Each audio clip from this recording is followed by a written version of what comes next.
One of Suge's guys, his name is Trevon, came over and whispered in Tupac's right ear because I was standing on Tupac's left. Tupac took off and ran in toward the left in that direction of the food court. As I took off behind him and the rest of the entourage is behind me, Tupac comes to, at this time I didn't know who it was, now being Orlando Anderson, standing by this planter, just like waiting.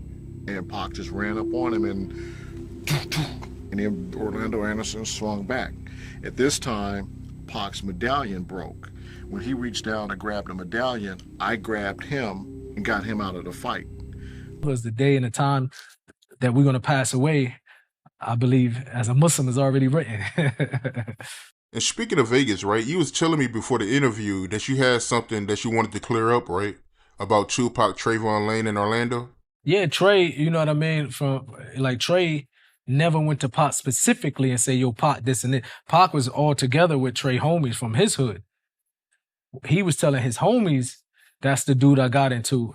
Pac heard him, and Pac took it on his own. So, you know what I mean? People, they twisted to make it seem like Trey came to Pac and then whispered to Pac and say, that's the dude, but that's not what happened. You know what I mean? These conspiracy theorists, they would take that and then run with something else. You know what I mean? Pac decided on his own to react. You know what I mean? So Trey get the heat from that as if he came to Pac specifically and said, Pac, go do something. But that ain't how it went down. You know what I mean? He told his homies from his hood, but Pac is the one that reacted the way he reacted, unfortunately. So that's all been a lie then. When they say that Trayvon Lane, he said something to Tupac to make him jump on Orlando. Because that's the way the media spent it. You know what I mean? The media spent it because if you look at it, how it happened, what started, Trey did go to his homies and say, this is the dude, this and this and that. Pac was standing right there with him. But he didn't go to Pac specifically and say, yo, Pac, that's him over there. You know what I mean? They were security. Like Trey and the rest of the, Suge homies, they were security. They was dealing with security stuff. But they were so close with Pac, you know what I mean? They were just always like they was homies. Pac was in the midst, with them and stuff like that. And a lot of people, I think Pac took it from the standpoint of view that they was close with Puffy and Biggie, not that he was a Southside Compton Crip. And I'm with the Bloods. You know what I mean? So Pac look at it like this is his fight too, and that's why he took off. And you knowing Trayvon, you believe his word? Yeah, I believe Trey. You know what I mean? I believe he don't have no reason to lie about it.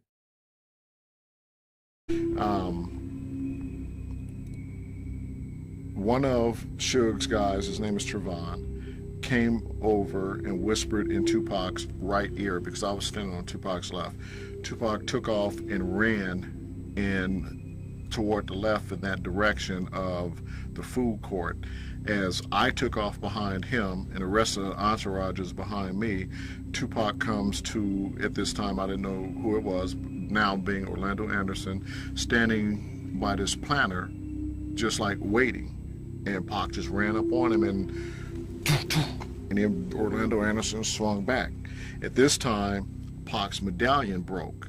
When he reached down and grabbed the medallion, I grabbed him and got him out of the fight.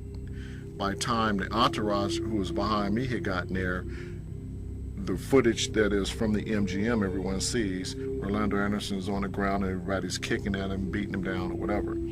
That's what took place right after we walked out of the